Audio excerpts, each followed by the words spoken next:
پر اس کے بعد آہستہ آہستہ ڈون ہوتا چلا گیا. ایک بندہ فرار کر کے گیا ہے میرے سے. اس کی وجہ سے میں یہ پریشانی کے عالم میں اپنے بچوں کو پالنے کے لیے ریڑھی لگائی ہے. 800 مل جاتے ہیں, 1000 مل جاتے ہیں, 500 مل جاتے ہیں. یہ روز کا روزگار ہے. کچا یہ بتائیں کہ آپ کے بچے کتنے ہیں؟ یا مجھے اللہ کے نام پہ حج پہ بھیج دیا جائے تاکہ اللہ کے آگے رو کے گڑ گڑا کے دعا مانگوں. ہو سکتا ہے تو انہوں نے یہ نہیں کہا کہ مجھے پیسے دو, انہوں نے کہا کہ میری بوڑھی, ان کی جتنی عمر ہو چکی ہے, جو ان کی اولاد ہے اسے گھر بٹھا کے انہیں کھلانا چاہیے تھا. مگر السلام علیکم, میں ہوں تبسم ریاض رانجھا اور آپ دیکھ رہے ہو صاف ڈیجیٹل. آج جو کہانی میں آپ کے ساتھ لے کے آیا ہوں, اکثر ایسی کہانیاں ہوتی ہیں جن کے پاس میں جاتا ہوں مگر مجھے اتنا زیادہ دکھ ہوتا ہے, ان لوگوں کی اتنی درد بھری کہانی ہوتی ہے. میرے ساتھ جو یہ شخص موجود ہے, یہ پچھلے 25 سال سے یہاں پہ چنے لگاتا ہے. اس کی کیا مجبوری ہے, اسی کی زبانی سنتے ہیں. السلام علیکم. السلام. 20-25 سال سے میں چنے یہاں پر لگا رہا ہوں. نہ میرا کوئی کاروبار ہے, نہ کوئی دکان ہے. مین روڈ کے اوپر کھڑا ہو گئے 100 روپے کی پلیٹ, 50 کی پلیٹ میں بیچ رہا ہوں. تو مجھے یہ بتائیں کہ ایسی کیا مجبوری تھی کہ آپ اس کام میں؟ میرے پہلے ماشاءاللہ حالات بہت اچھے تھے, پر اس کے بعد آہستہ آہستہ ڈون ہوتا چلا گیا. ایک بندہ فرار کر کے گیا ہے میرے سے. اس کی وجہ سے میں یہ پریشانی کے عالم میں اپنے بچوں کو پالنے کے لیے ریڑھی لگائی ہے میں نے. روزانہ کا کتنے کا سامان لے کے آتے ہو اور کتنے کا بکتا ہے؟ 1000 کا میں سامان لے آتا ہوں, 1000 مل جاتے ہیں, 500 مل جاتے ہیں. غریب کو بھی کھلا دیتا ہوں. اللہ کی رحمت سے بس اللہ پاک نظام چلا رہا ہے. اب یہ حالات میرے وہ نہیں ہیں. تو مجھے یہ بتائیں کہ آپ کی ریڑھی کے اوپر کیا کیا چیزیں موجود ہیں؟ میرے پاس فرائی چنے ہیں, یہ شورے والے چنے ہیں, اور یہ چاول ہے سادے. تو اس سے اتنی آمدنی ہو جاتی ہے کہ آپ کا گزر بسر ہو جاتا ہے؟ 800 مل جاتے ہیں, 1000 مل جاتے ہیں, 500 مل جاتے ہیں. یہ روز کا روزگار ہے. کچا. مجھے یہ بتائیں کہ آپ کے بچے کتنے ہیں؟ 4 میرے بیٹے ہیں, 2 شادی شدہ تھے, وہ شادی کر کے چلے گئے ہیں.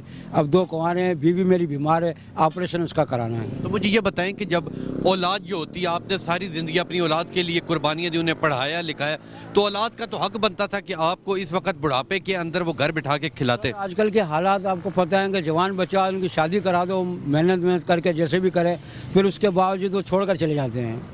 یہ میرے ساتھ حالات ہوئے ہوئے ہیں. مجھے یہ بتائیں کہ جب زندگی کے اوپر کبھی اس طرح کے مشکل حالات آتے ہیں تو جو اپنے قریبی دوست ہوتے ہیں, رشتہ دار ہوتے ہیں, وہ بہت کام آتے ہیں. سر کوئی کسی کے کام نہیں آتا. آج کا دور ایسا ہے, کوئی کسی کے کام نہیں آ رہا ہے. اپنی اولاد نہیں کام آ رہی تو سر دوست کیا, رشتہ دار کیا کام آئیں گے. ہمارے تو سر حالات ایسے, اب کیا کر سکتے ہیں. اچھا, آپ روئیں نہیں, ٹھیک ہے. مجبور ہوئے ہوئے ہیں. میری بیوی کا آپریشن ہونا ہے سر, اتنی میرے کو گنجائش نہیں ہے کہ اس کا آپریشن کرا دوں. وہ بھی موت کے منہ میں پڑی ہوئی ہے. آپ آگے تصدیق کر سکتے ہیں, دیکھ سکتے ہیں. کرائے کے مکان میں رہ رہا ہوں. اپنے بچوں کو پالنا بڑا مشکل ہویا ہوا ہے. مین روڈ پہ کھڑا ہو کے ریڑھی لگا رہا ہوں. بارش ہو جاتی ہے, چھت نہیں ہے میرے پاس. یہ آپ بالکل سروے کر سکتے ہیں. میں روڈ پہ کھڑا ہوا ہوں سر. یہ میرے حالات ہیں بھائی جان. آپ کے آگے کیا بتاؤں میں. انسان ایک پردہ پوش ہے, میں رو بھی نہیں سکتا, بتا بھی نہیں سکتا ہے. سفید پوشاک ہوں سر. آپ پریشان نہ ہو. حکومت پاکستان سے کوئی اپیل کرنا چاہیں گے؟ سر میری یہی اپیل ہے کہ میرا بیوی کو یا آپریشن کرا دیا جائے, یا مجھے اللہ کے نام پہ حج پہ بھیج دیا جائے تاکہ اللہ کے آگے رو کے گڑ گڑا کے دعا مانگوں. ہو سکتا ہے انسان ہے, کوئی غلطی ہو گئی, اللہ پاک ہمیں معاف کر دے. ہم گناہ گار لوگ ہیں سر. اللہ کے نزدیک اللہ پاک رحم کرنے والا کیا تھا, ان کے ذریعے کوئی میری بخشش ہو جائے, یا کوئی ذریعہ بن جائے, میرے بچوں کا مستقبل بن جائے. آپ نے اس شخص کی بات سنی, اور اس شخص کی ایک ایسی بات جو میرے دل میں رہ گئی. وہ یہ بات تھی کہ جب میں نے اسے یہ کہا کہ کوئی اپیل کرنا چاہیں گے, تو انہوں نے یہ نہیں کہا کہ مجھے پیسے دو. انہوں نے کہا کہ میری بوڑھی جو میری وائف ہے, میرے بچوں کی ماں ہے, اس کا علاج کرائیں یا مجھے حج کروائیں. اور میں حکومت پاکستان سے خود اپیل کرتا ہوں کہ جو اس طرح کی, یہ ایک شخص نہیں ہے, اس طرح کی ہر گلی کے اندر, ہر جگہ ایسی کہانیاں موجود ہیں. بہت برے حالات ہیں. انسان کیا بتا سکتا ہے سر, اپنے دل کی کہانی دکھ کیا سنائے گا کسی کو. آج اپنی اولاد نہیں سنتی ہے بھائی جان, دوسرا کون سنے گا. بالکل ٹھیک کہہ رہے ہیں کہ سکی اولاد نہیں بات سنتی.